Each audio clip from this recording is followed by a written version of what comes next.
Je fais ce témoignage pour sauver ma petite sœur. Papa me montre son zizi. Papa me fait des guillis aux fesses, ça fait mal. Doudou a peur. Doudou voit des gens tout nus à la maison, maman, quand tu n'es pas là.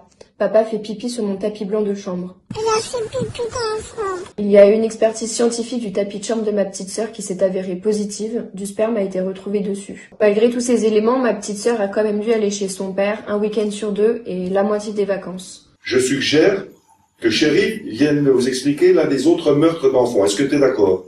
Mais je veux rester assis. Bon. En 98, j'ai fait la plus grosse erreur humaine. J'ai été forcé de tuer une petite fille de mes mains avec une pioche. Si je le faisais pas, je mourrais mes petits frères. C'est la parole de mon beau-père. Je la tue, je te tue, je tue tes petits frères. J'ai fermé les yeux. J'ai mis des coups. Ce que j'ai ressenti, c'est que j'ai rigolé quand le sang est levé. Et j'ai continué. J'ai donné des coups de pioche. Et j'ai rigolé. Et je criais en rigolant.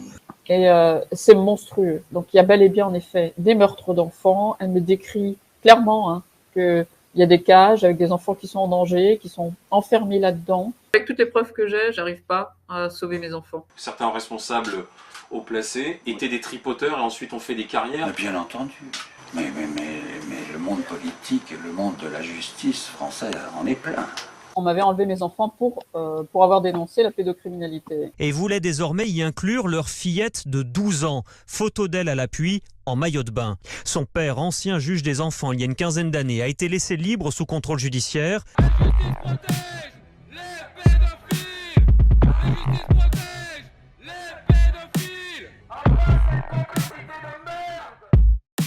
Je suis la maman d'une petite fille qui s'appelle Lydia Mathieu, qui a été enlevée le 18 janvier 2021. Ma fille m'a révélé en visite médiatisée avec 2 personnes qui étaient autour de moi subir des choses graves. Pour la première fois au cinéma, un documentaire sur les réseaux pédocriminels titré « Les survivantes » est en salle depuis le 15 mai 2024. Ce chef-d'œuvre réalisé par Pierre Barnerias, le producteur d'Hold Up, entre autres, n'est malheureusement programmé que dans peu de salles. Envoie un courrier ou appelle ton cinéma pour réclamer la diffusion de cette véritable bombe que tu dois voir.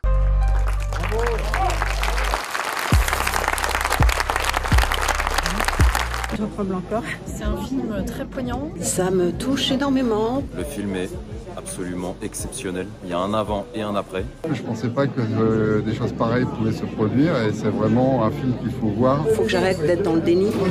Il faut que ça cesse. Et que l'histoire ne s'arrête pas là, notamment quant aux responsabilités. Le fait de montrer ce film, c'est une date historique. Il faut mettre la lumière sur ces choses-là. C'est la vérité au grand jour. J'espère que ce sera l'étincelle qui mettra le feu aux poudres et réveillera le maximum de gens. Il faut le voir, indiscutablement il faut le voir. J'ai envie de dire aux âmes sensibles, ne pas s'abstenir, prendre son courage à deux mains, faire comme toutes les mamans. Le film en lui-même est pas horrible. On n'en ressort pas lourd. On ne ressort pas en se disant c'était difficile à regarder, c'est pas difficile à regarder. Foncez voir ce film, c'est plus qu'un film.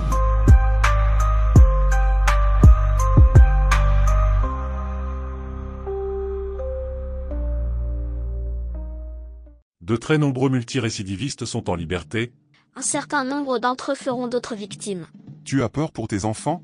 Tu veux que ça change? Nous aussi, mais il faut d'abord que le peuple s'éveille sur ce fléau. Pour ça, nous avons peut-être une solution. Comment voulons-nous procéder? En réalisant un maximum de simples banderoles, t-shirts, autocollants et tracts comportant un QR code qui dirigera vers une vidéo percutante.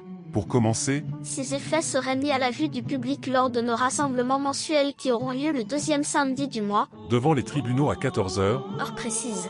Nous y croyons, mais pour réaliser notre projet, nous avons besoin de moyens financiers. Si tu peux nous aider, en description, sous la vidéo, tu trouveras un lien vers notre tirelire.